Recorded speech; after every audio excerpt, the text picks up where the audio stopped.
최근에 저희 어머니한테 전화가 와가지고 저희 어머니 원룸에 거주하시는 한 세입자 관련돼가지고 좀 상의할 일이 있다. 잠깐 시간 될 때 와라. 이렇게 말씀하셔가지고 일 좀 마무리하고 시간 될 때 찾아뵙겠다 갔습니다. 그래서 들어보니까 한 그 50대의 세입자분이죠. 거기 사시는 한 세입자분인데 이분이 전세로 살고 계시는데 좀 급하다. 돈이 전세금에서 1,000만 원 정도 좀 내줄 수 없겠느냐. 지금 제가 2015년도부터 원룸 운영을 했었는데 벌써 7년 정도 다 돼가지고 6, 7년 정도 되는데 전세금을 일부 좀 내줄 수 있겠냐는 말을 저도 들은 적이 처음이라 가지고 저희 어머니도 그런 일이 처음이죠. 그래서 같이 좀 상의를 하자. 그래서 전세금을 내준다는 게 계약을 다시 해가지고 전세금 낮게 쓰자는 얘기인지 본인의 필요에 해가지고 갑자기 돈을 뭐 어떤 데 쓰려고 그러지? 일단 들어보자. 만나서 얘기를 들어보니까 결론은 이야기 스토리가 엄청 길었는데 결론은 들어보니까 주식을 본인이 투자를 했는데 손실이 났겠죠. 그래서 다른 빚을 내서 투자를 했는데 생각보다 주식으로 돈 벌기 어디 요즘 이런 시기에 쉽습니까? 그래가지고 손해를 많이 보고 있다. 근데 확실한 게 있어가지고 더 이상 다른 쪽에 빚을 질 형편은 안 되다 보니까 도저히 생각하다 보니까 전세금을 조금 이렇게 좀 근데 이분 전세 총 합계액이 4천만 원이거든요. 원룸 전세 사시는데 이게 유일하게 이분 전 재산입니다. 근데 이 전세도 올 전세 4천만 원이 본인 이 자산이 아니고 일부는 전세자금 대출로 받았습니다. 일주일만 쓰고 다시 전세금 반환하겠다라고 얘기를 하던데 애매모호한 말이죠. 이거 어떻게 지킬 수도 없는 노릇이고 이거 단타하겠다는 얘기 아닙니까? 단타해서 1,000만 원 넣어가지고 좀 수익을 내서 이렇게 원금을 다시 넣어주겠다는 얘기인데 아니 이걸 드려야 되나 말아야 되나 이런 일이 또 반복되면 다음에 또 달라 할 수도 있는데 혹시나 또 그것도 주식을 해가지고 또 만약에 또 투자가 안 되면 또 나중에 와서 더 달라 그러면 그거 아닌가? 좀 생각해 보겠다. 원칙상 안 되는 일이고 고민하고 있는데 얼마 뒤에 그분이 같이 사시는 그러니까 와이프분 여성분이 연락이 왔습니다. 이미 근데 많이 화가 난 상태고 이분 말은 또 결론을 들어보니까 뭐라 얘기하겠습니까? 당연히 돈을 주지 마라.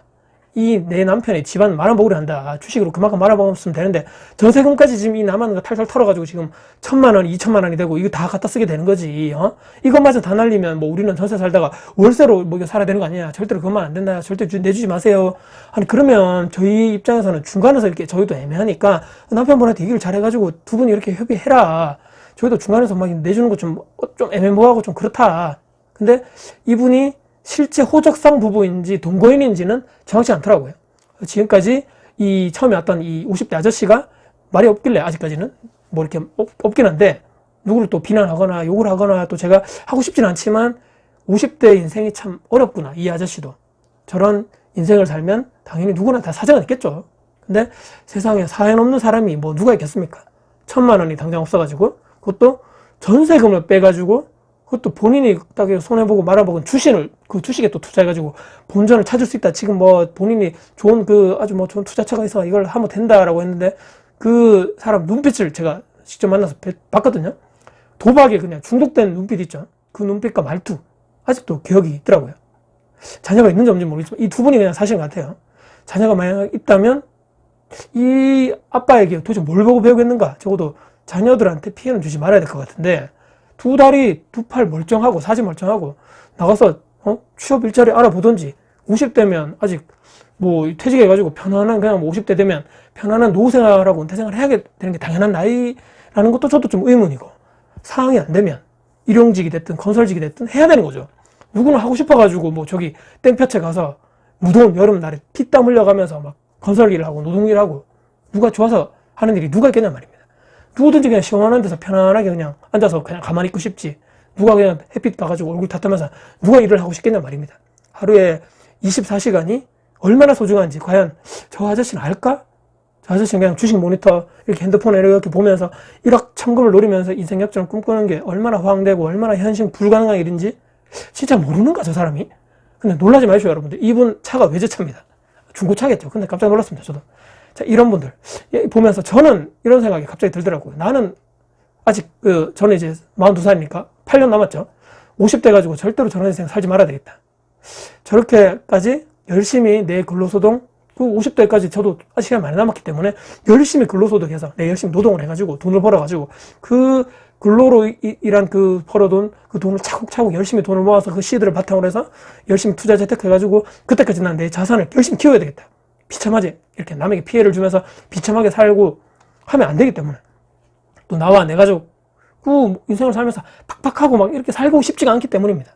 마지막으로 조금 50대, 60대 저보다 연배가 있으신 분들께 좀 죄송한 얘기지만 이렇게 유튜브나 이렇게 나오셔가지고 또 저자로 나오신 분들 정말 대단하신 분들 많죠. 50대 비참한 노후를 당하지 않기 위해서 어쩌고저쩌고 해야 되는 방법, 50대가 되어 보니 절대로 하지 말아야 될 것들, 50대가 돼가지고 뭐 어떻게 이런 이야기들을 딱 이렇게 유튜브도 저거 보고 공부를 많이 하는데 저는 이렇게 생각하거든요. 조금 더 일찍 깨달으면 안 될까? 20대, 30대 또는 저같이 40대 미리미리 준비해두면 좋을 것 같은데 꼭 그때 그 나이에 가가지고 몸소 느껴가면서까지 그때 가서 깨닫고 이렇게 살면 안 되겠구나. 그때 가서 뒤늦게 후회하는, 물론 후회해서 변화해서 하면 되죠. 인생이 바뀌시는 분이 있을 겁니다. 하지만 미리미리 30, 40대 준비하시는 것보다는 체력과 에너지와 비용이 엄청 더 들어갈 것이라는 것을 분명하다는 얘기입니다. 나이가 더 들어가지고 50대, 60대가 되면 뭔가 지금 새로 막 해볼 의지, 에너지, 뭐 그런 또 여유 있을까요, 여러분들? 현실적으로? 내가 지금 처한 현실에 막 점점 버거워오고, 가장이라 무게, 내 자녀, 뭐 내 배우자, 뭐 짓눌려인 이 삶의 무게가 내 어깨를 막 짓누르고 있을 건데, 그때 가서 막, 새로 해봐야 되겠다. 유튜브 보니까 50대인 저 사람도 바뀌었는데, 나도 뭔가 해야 되겠다. 물론, 그렇게 되신 분이 있겠지만, 확률상으로는 20대, 30대 미리미리 준비하시는 것보다는 확률이 더 낮아질 수밖에 없다는 얘기입니다. 정말 쉽지 않다. 상대적으로 젊으신 분들이 이 영상을 보시면서 조금 더 내 인생을 좀 나이가 들어가지고 좀 덜 팍팍하게 살고 싶다. 경제적으로 안정된 삶을 살고 싶다라면 오늘 이제 간단한 그냥 일예를 좀 너무 확대 해석해서 제가 말씀드린 걸 수도 있지만 그래도 이런 별거 아닌 일, 50대 세입자 전세금 일부 반환 소동, 주식 관련돼서 묻지마 투자, 두 부부의 싸움, 경제적 어려움, 갈등, 차는 외제차 이런 일련의 하나의 일들을 보면서 저 사람의 인생이 언제부터 저렇게 잘못됐을까 한 번쯤은 고민해봐야 되는 것이 아닌가. 오늘 사람 잘 안 바뀌겠죠. 그래서 타산지석이랍니다. 이런 영상을 보면서 또 저의 얘기를 한번 들어보면서 제 주변에 있었던 얘기를 한번 들어보면서 미리미리 준비를 하는 것이 맞겠다. 미리미리. 그것이 단 하나의 유일한 솔루션이 아닐까 이렇게 생각하면서 영상을 한번 마무리해 볼까 합니다. 최근에 있었던 이야기 50대를 저는 미리미리 준비를 해야 되는 이유, 현실적인 이런 어려움들을 보고 갈등을 보면서 나는 저렇게 살지 말아야 되겠다라고 최근 느꼈던 바를 정리해서 말씀드려봤습니다. 오늘 영상이 여러분들께 도움이 되셨다면 구독, 좋아요, 알람 설정, 댓글 주시고요. 영상 주변 분들께 공유될 가치가 되어 사신다면 널리 공유 부탁드리겠습니다. 여러분들 화이팅입니다. 감사합니다.